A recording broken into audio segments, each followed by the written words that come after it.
being cared for at Muskoka, Algonquin Health Care and Collingwood General Marine Hospital, respectively. And once again, I would like to express my regret for the loss, for the family members involved.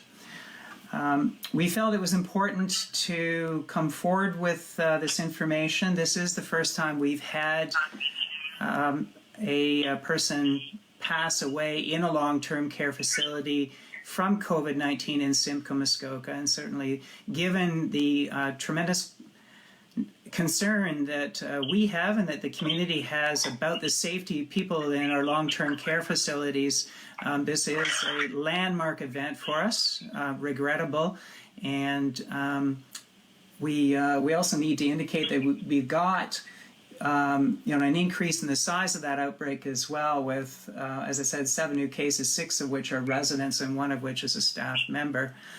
New cases among the cases that are already affecting that facility.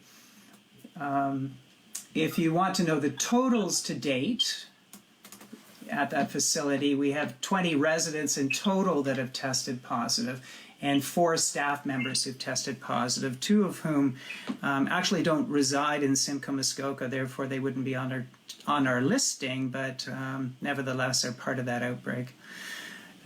So we continue to work very closely with that facility and the staff and administration of that facility and the management of that outbreak. And they are diligently applying all the control measures that are needed, that we call for, to manage this situation. So far to date, we've not had any hospitalizations associated with this outbreak, but we have had that 1 death. So at this point, I guess it would be important to always emphasize that this is the point in which we're seeing a rise in cases. We've seen community transmission becoming more and more of an issue.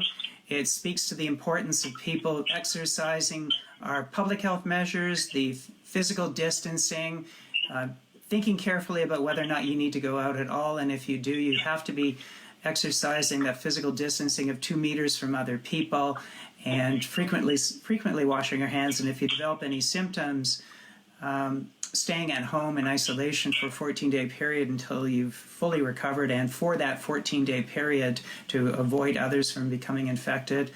We do recommend that people stay with their household members when it comes to close association.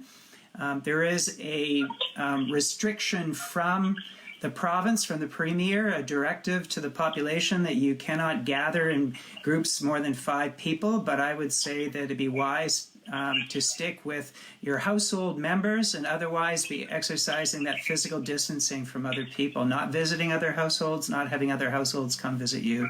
This is the time in which we really need to hunker down together to flatten the curve together. We are seeing a rise in cases, having 14, 15 cases a day over each day over the last 2 days is a rise over what we've seen before. We have anticipated increasing through April, and it's really up to us all to work together to minimize that rise so that people don't get ill in the first place, and so we don't overwhelm our healthcare system and its ability to care for us. So at this time, I would be happy to take questions.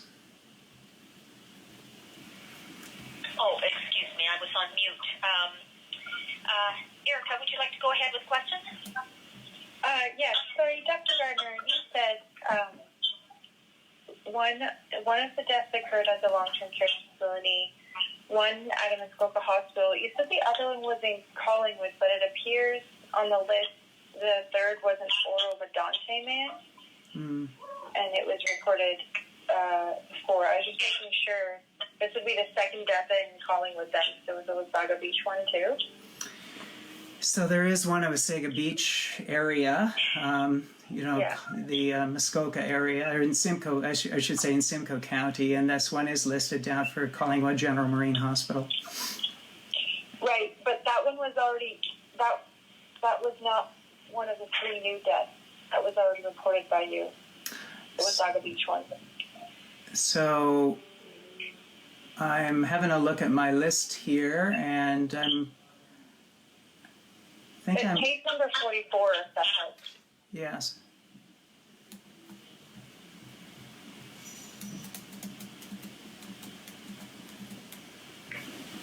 I beg your pardon? You are correct. So that would be at Aurelia Soldiers Memorial Hospital. My apologies.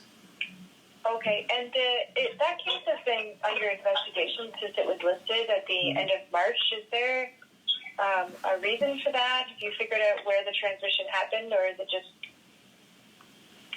At this point in time, I do not have an answer for you. I will report on that when we meet again on Monday. Okay, and then just one more question. Case number 128, an oromodontite patient again. What hospital are they at?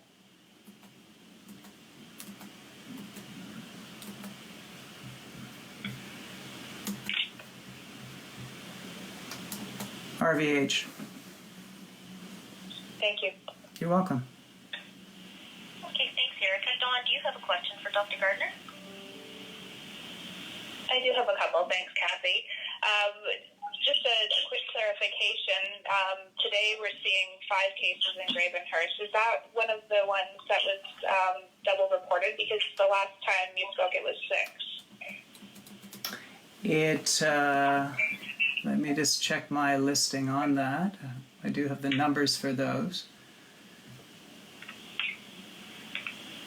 Okay.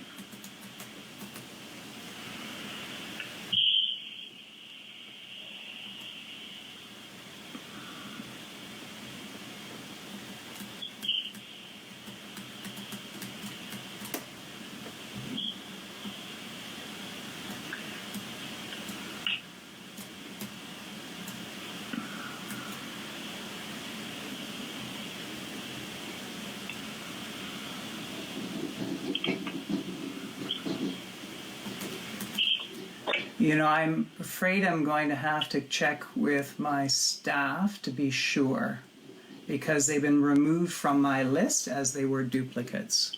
So I'll have to get back to you. Okay, thank you. And then is there anything further that you can tell us about the death of the man in Muskoka Lakes or the new case in Lake of Bays?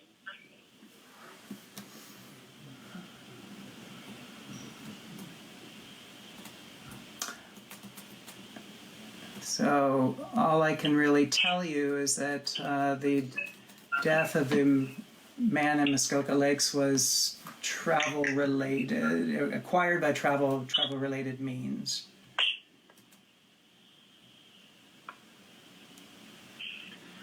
Okay, and is that death happened since the last time we spoke?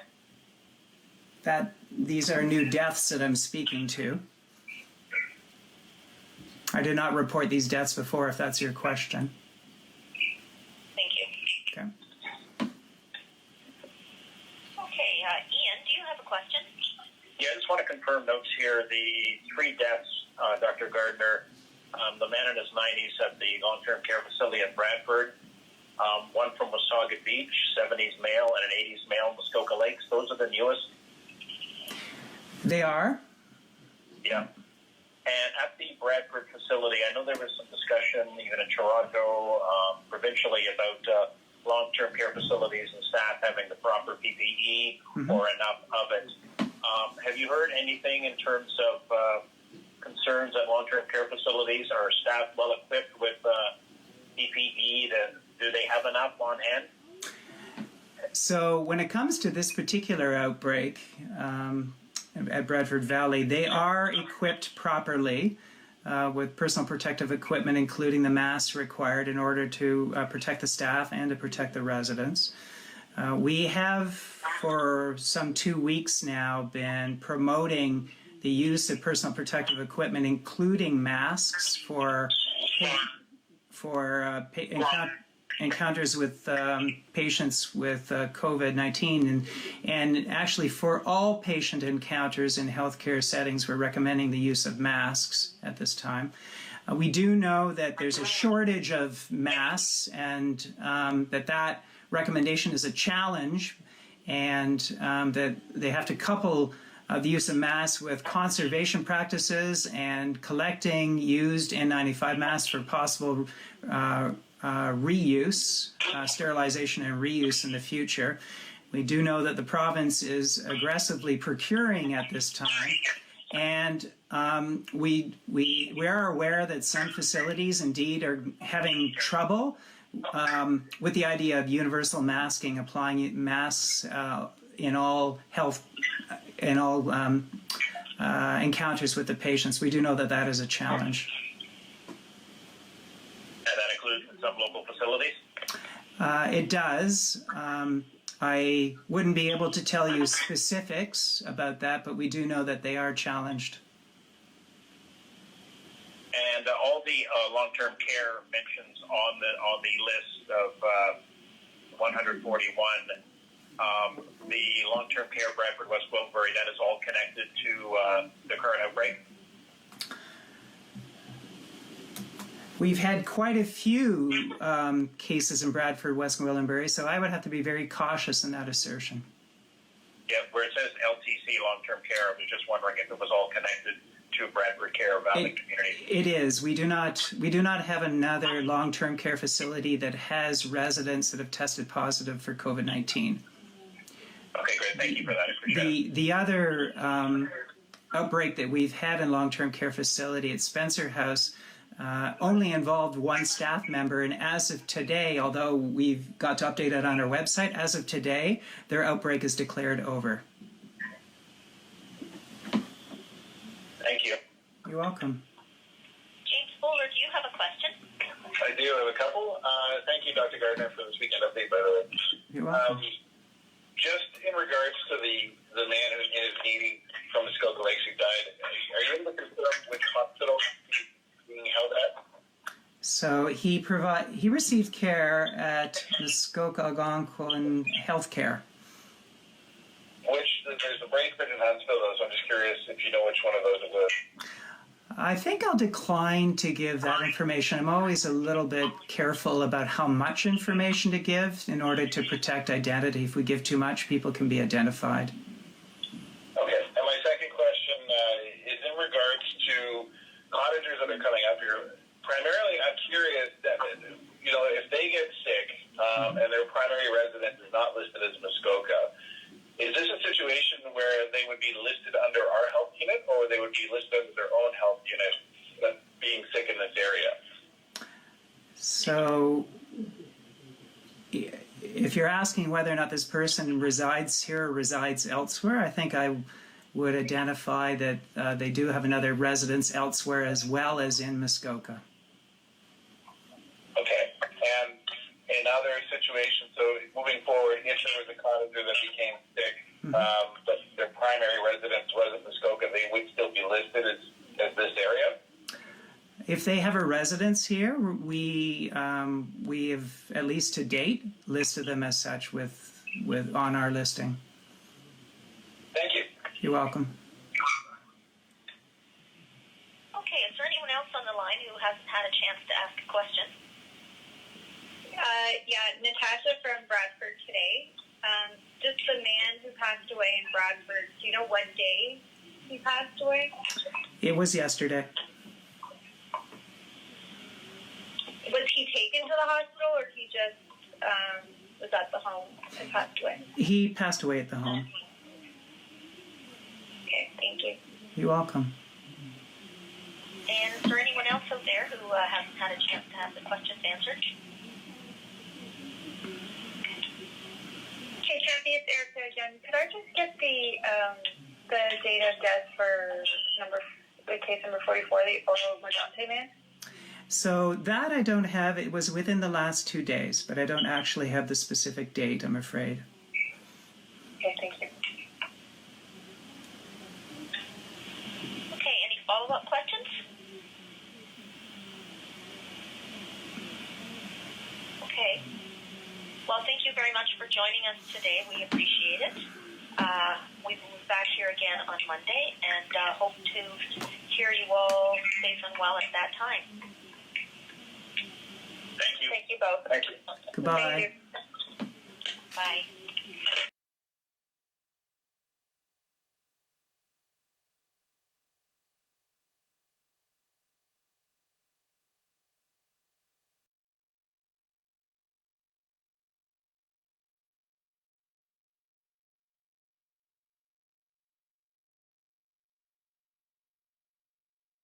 On Simon.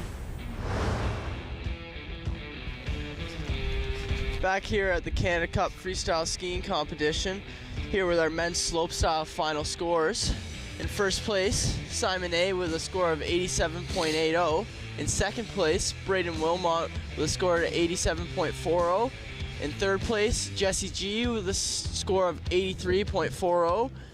In fourth place, Charles A with a score of 73.60, and in fifth place, Kai Martin with a score of 70.60. From Mount St. Louis Moonstone in Moonstone, Ontario, I'm Tristan Roy, signing off. Thank you for tuning in.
Call the Rogers TV viewer response line, email us, or connect with us on social media.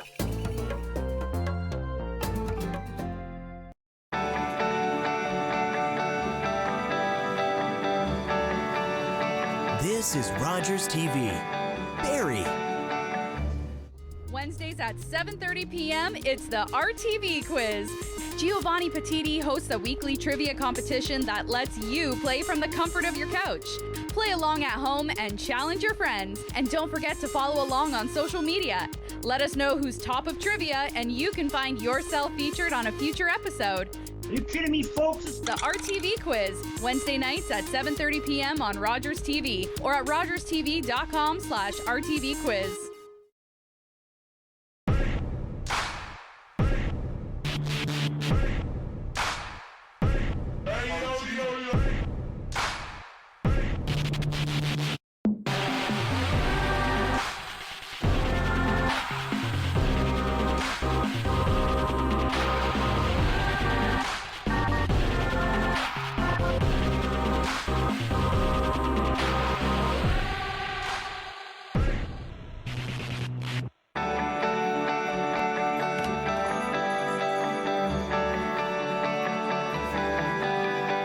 This is Rogers TV.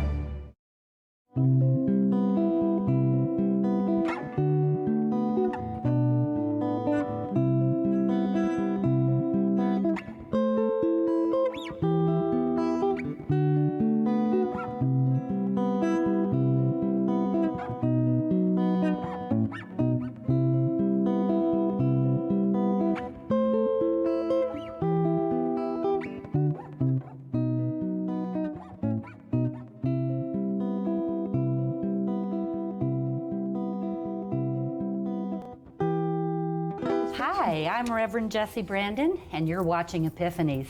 Now, I'm a life cycle celebrant and an ordained spiritual minister, and I have the joy of bringing together my two greatest loves, people and books. So today I have with me Daniela Chase. She is an empowered living coach, and her bio is Daniela specializes in working with families of transgender and non-binary kids because of the profound impact of her own transgender, non-binary child's coming out journey and what she's learned along the way about courage, vulnerability, resilience, and the power of unconditional love. She works with corporate clients, providing education and training on gender diversity, psychological safety, and how to successfully support transgender employees by creating an inclusive environment in the workplace. She's a board-certified master coach and practitioner of neuro-linguistic programming, speaker, trainer, and currently writing her first book. Yes. So, Daniela, thank you so much for coming in today. Thank you, Jessie. I'm so happy to be here. Yeah. So we are looking at a book that I think we both just discovered it. Yes. It's called Carefree. It starts with open, and it's by Edwina McKenzie. And I met her, I'm not sure if you'd met her before, on Sunday at her book signing. And the book her talk grabbed me. So please, why did you choose this book for today? I chose the book, actually, it was a last-minute pivot. I had met Edwina a year ago in the context of a professional training and was struck by her presence and she just exudes this wisdom and this grace.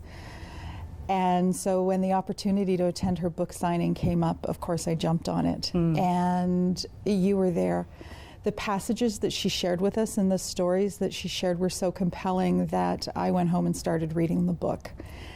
And though I had originally selected a different book, I knew that this was the book that needed to be shared today because it is so full of compelling messages shared with such an air of gentleness and vulnerability that it's just so incredibly empowering. I knew I needed to share this one. Wonderful.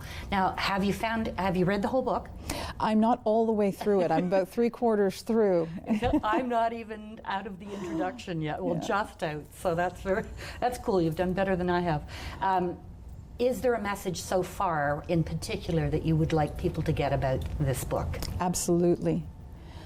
The core message that I'm getting is personal responsibility and personal power is a choice.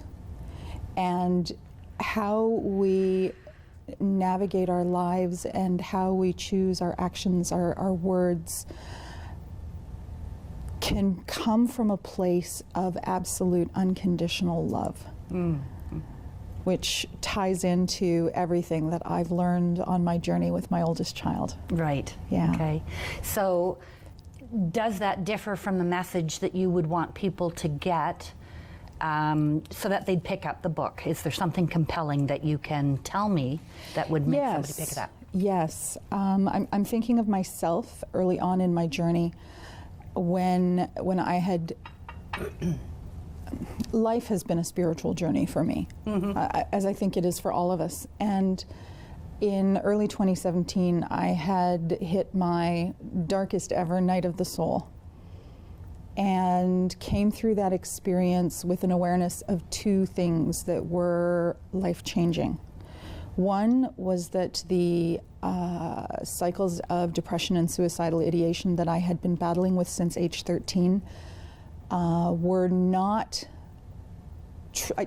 I recognized in that moment that I didn't actually want to die.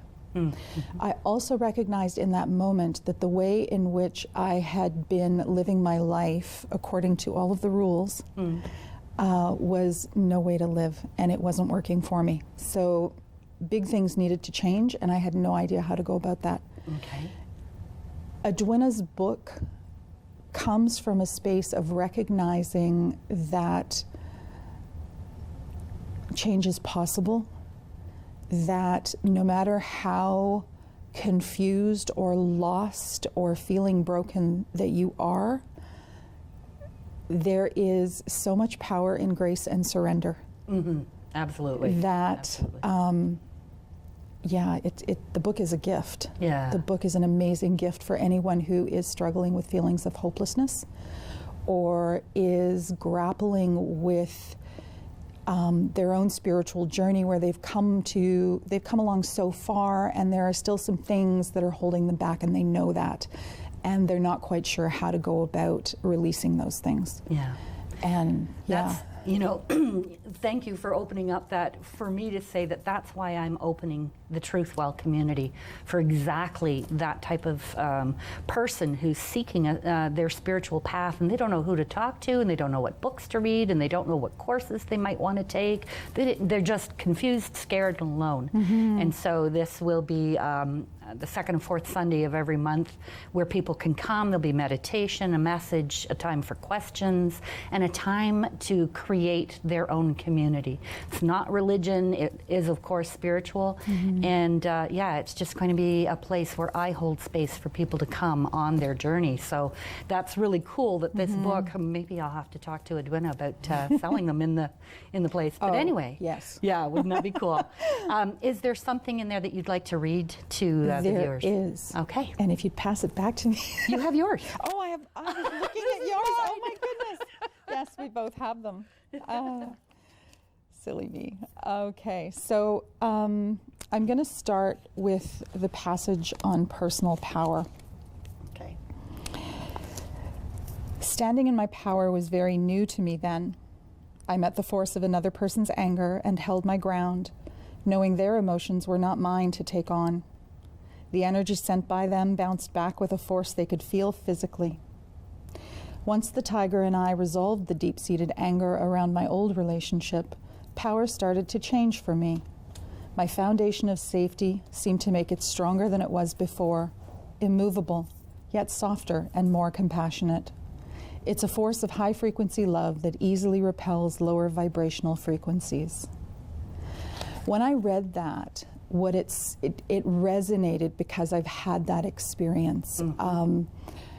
Coming from a childhood of complexity and a lot of different kinds of adverse childhood experiences, I made it through most of my adult life clinging to two very false beliefs.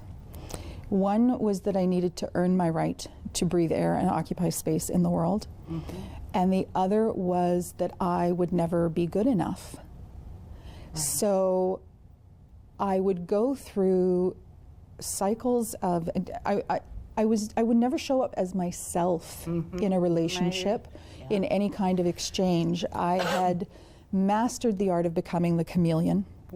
I had mastered the art of becoming exactly what I perceived was needed in the moment in order to get the person with whom I was having an encounter to like me, to approve of me, to validate my worth. I was looking for all of those things externally. Yeah, I totally hear you on that journey. And when I came to recognize that no amount of external validation was ever going to do that for me, that I needed to love and accept myself, and that I needed to look for my power within, and that I needed to then stand in that power with an air and an attitude of grace and compassion and love. Learning those, what I consider to be key truths, changed my life. Yeah. Absolutely changed my life. There is something about being able to stand in a space with someone who is obviously in distress, and whether that's anger or whether that's anxiety, regardless, being able to occupy space and just hold space for them and be the Rock of Gibraltar, the person who is unfailingly unflappable, who offers compassion but will not join in whatever's going on. Yeah. The person who can throw you that lifeline and hold fast. There's something about that that completely shifts the energy of an encounter, a relationship, and creates space for both of you to step into your own power. And then, you know, manage life from that space. Yeah, and it's a beautiful place to be. Yes. Yeah. Yeah, I know it I definitely used to is. be the angry person, and I had no idea because I thought I was justified in my anger, and it was a righteous anger, and you know, things had been done to me, and I wasn't taken anymore, and the complete 180 was just amazing. Yeah. And to come from a place of peace and love. It's just so, you know, you can just take a breath and not, you don't have to worry. You've got your answer. Yeah. You know, come from love. Yeah. And it creates such an air of inner peace. Yes. And I love that you talked about the anger, because there's another passage that I absolutely adore here. Okay. She speaks of resentment. Resentment was ugly to me. After all, how could I resent when I had so much in my life? Yet there it was, staring back at me from the page. All the times other people got love, invitations, promotions, or attention. It didn't matter how good I was, how hard I worked. What I did and who I was just wasn't enough. Resentment feels like a hand squeezing my heart, short of breath, tight in chest, coiled up guts. Ugh. My state of mind is competitive, blaming, overwhelmed, self-pitying, desperate, overly intellectual, lazy, deceptive, sensitive and insensitive, judging, self-important, short-tempered, and self-righteous. Holy, that's a I lot read to that and I yeah. thought, oh my gosh, how did she crawl into my head? Exactly. That is so who I used to be. Resentment was blocking my ability to fully receive and truly feel all the love and great things I had in my life. Hiding it was exhausting, and so was continually trying to be what I thought others wanted me to be. My early childhood had conditioned me into a perpetual state of stress from constantly monitoring the environment around me for danger.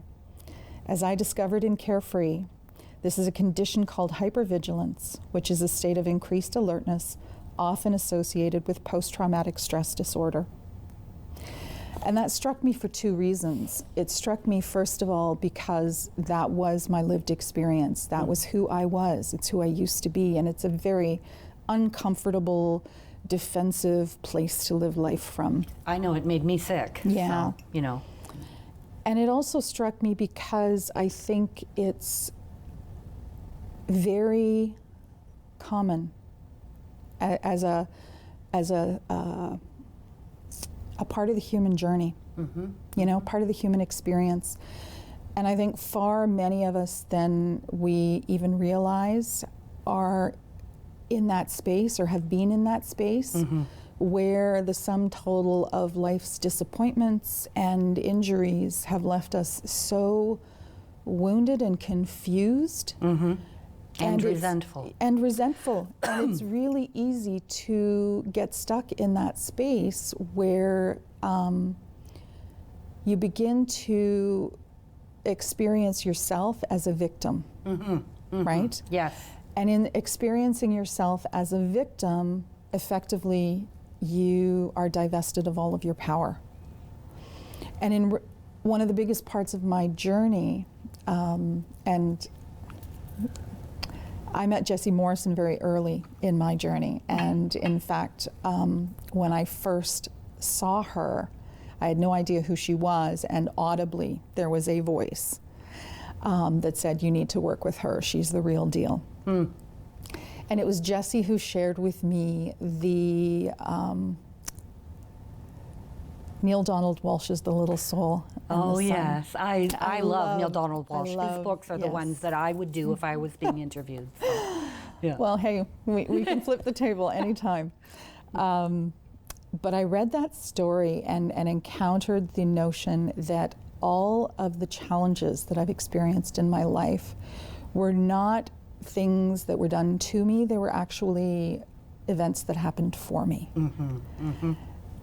And it was such a watershed moment, recognizing that when I look at my experiences and I choose, instead of staying stuck in the disappointment, the confusion, the resentment, the loss, and instead start looking for the gifts. What was the gift of this experience? What did I learn from this? Yeah. Instead of reliving the trauma, what did I learn from this that will prove to be of value going forward for myself and for other people, should I choose to share it? Right. Should it be appropriate to share? Right. That's where my personal power was born. And incrementally, I called it back to myself. Yes, absolutely. Yeah. And of course, it's the relating or the relaying of the traumas, the challenges, and the tribulations that we face in our life that actually re-victimize you over and over again, and they embed them in your very body.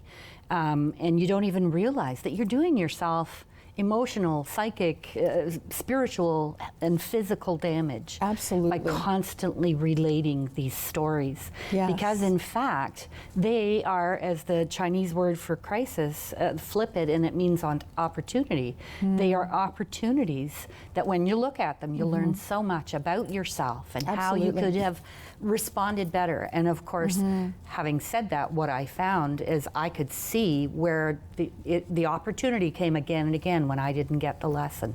And when I finally got it, it was just amazing. And I remember the day that I was driving to a speaking engagement and I was trying to think of what part of my story I actually wanted to tell anymore. And I thought, I was listing them in my head, and oh, that was a blessing. Oh, that was a blessing.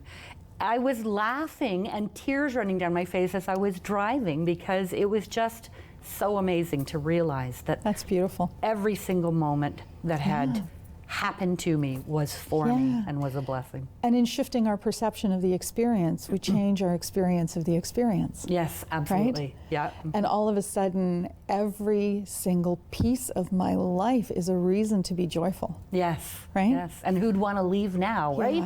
Yeah. And that doesn't mean that I live in a world where there aren't challenges. Challenges continue.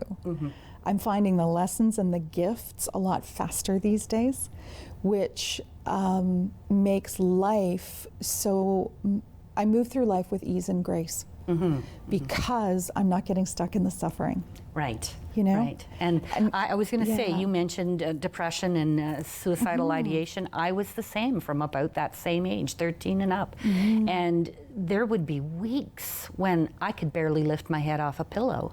I had so many sick leaves in my early 20s because I didn't know what was happening to me, but I just couldn't go out in the world. And it's absolutely true that Thomas More's Dark Night of the Soul is what helped me to see that everything that was coming up and making me depressed were actually things that I could look at and decide how I could do them differently and stop hating on myself for the way I'd behaved, because when you know better, you do better. Yeah. But you cope with what you have in the moment. Yes. And so you have to change what you have. You have to open the gates and start looking for more things. And I think one of the pieces that I really love to share with people is a piece of neuroscience that I was not aware of, and that is that the neurons that fire, that create the emotions we experience, there's a thought behind that emotion, right? And the emotion itself, the entire process lasts around 15 seconds.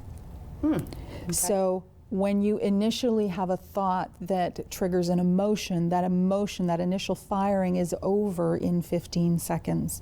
And the only reason you're going to continue to feel that way is because you're running the story over and over and over again in your head. You're choosing to rerun that experience. Yeah, so there's the science that proves the belief. So if you have the thought and it triggers the emotion, and you can take a step back and say, oh, well, isn't that interesting?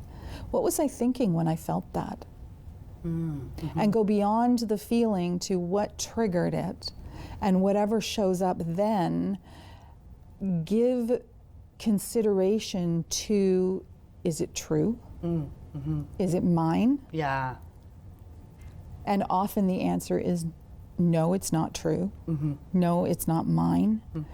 And the ability to release those things becomes stronger and stronger and stronger as you practice with intention and consciously examine what's going on and the story that's unfolding in your own head. Right. So how has this led to the work you now do? Oh my goodness. When I first walked into my very first NLP weekend experience in 2017, I was looking for relief for myself. By noon on the first day, I knew that I had found what I'd been looking for, and I signed up for all of the professional trainings. Still very much from a, I need this place.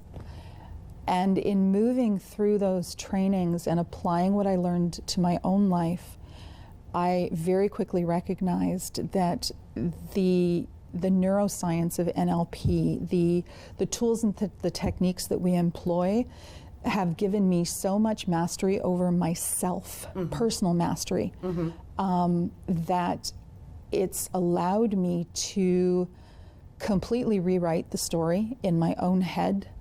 In fact, years ago, I got a tattoo of a semicolon on my wrist. And for those not familiar with the Semicolon Project,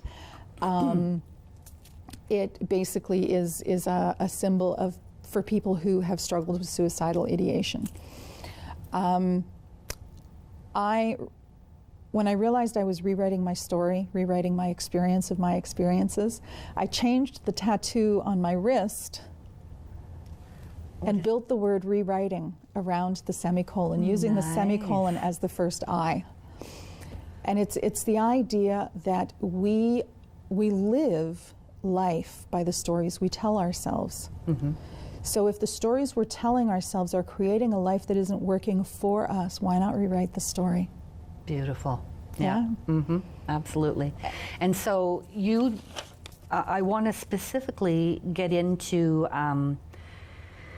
the work that you're doing in with corporate clients, because I think that's really important. Yes, it's an incredibly important conversation to have, particularly in the corporate space. And I think cutting edge organizations are recognizing that the gender binary is a myth. It's a belief system that we were handed when we were very young. We took it on, we ran with it.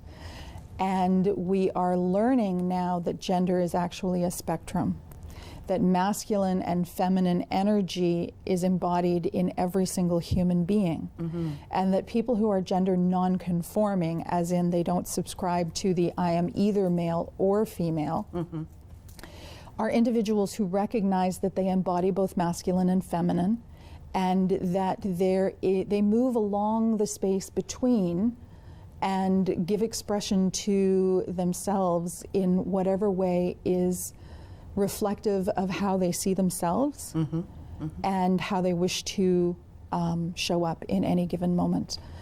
And I think there's a real beauty in that, because it gives human beings permission to own all of themselves.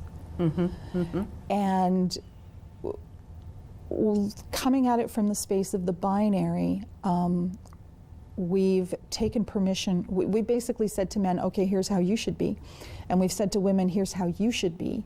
Completely ignoring the fact that men also have feminine energy and women also have masculine energy, and we are all capable of so much more. In the corporate sector, creating psychologically safe workspaces is becoming very, very important. Legislation has come down the pike, and even for employers who are recognizing that they need to deliver some kind of programming just to tick the did what I need to do boxes, I want to move the conversation into a space where they begin to see that with gender diversity and inclusivity training, you are benefiting your entire team. You're creating a psychologically safe space for everyone. You're putting yourself in a position where you know that you are going to be able to attract and retain the best talent out there from the widest possible pool of talent. Right? Yes. You are going to be able to improve your bottom line because the cost of mental health absenteeism is going to reduce. And just creating an environment where everyone present has the opportunity to show up authentically and share the best of themselves without having to worry about any kind of backlash or microaggressions or overt aggressions that come from a place of someone else not understanding and therefore having a fearful response that sometimes manifests as aggression. Right? As a cisgendered hetero white woman, I am a winner of the genetic lottery. I have a platform just by virtue of how I happen to be in the world. And in exercising, taking that platform and exercising my voice from it to create space in the world for people like my oldest child, who is transgender, non-binary, and who doesn't have the privilege of sharing that same platform with me. I can't imagine a better way to share my talents and my gifts and my love with the world. Yeah, that's absolutely amazing. I love that you're doing this work. I didn't realize that how fully into it you had gone, so I'm really impressed, and I look forward to hearing more about it. Thank you. And I really thank you for being here today. It's Daniela Chase. She is the Empowered Living Coach, and she brought to us today Carefree. It Starts with Open by Edwina McKenzie.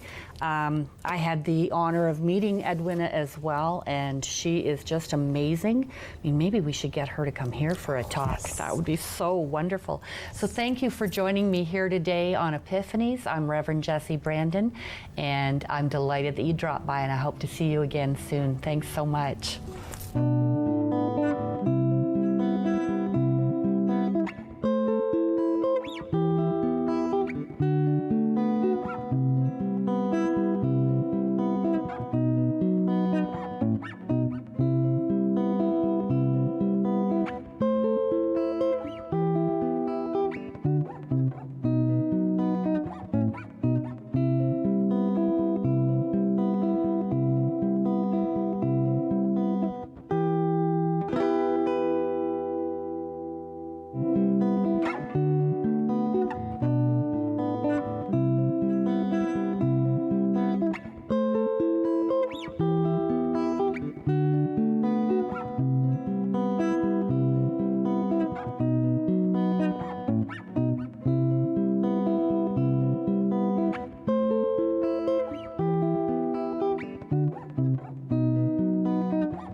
This program is brought to you by Ignite TV. Now you're in command. Visit Rogers.com for more details.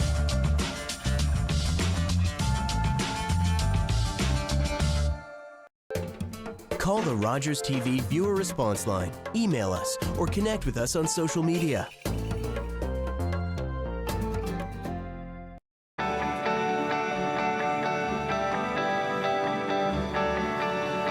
This is Rogers TV.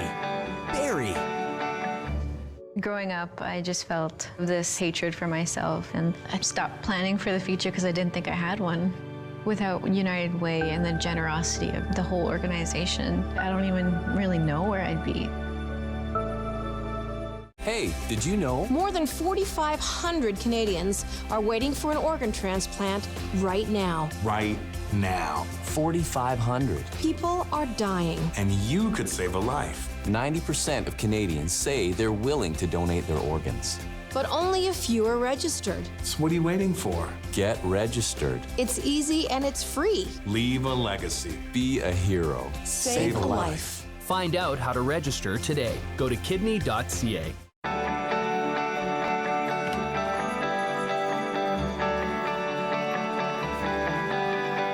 This is Rogers TV.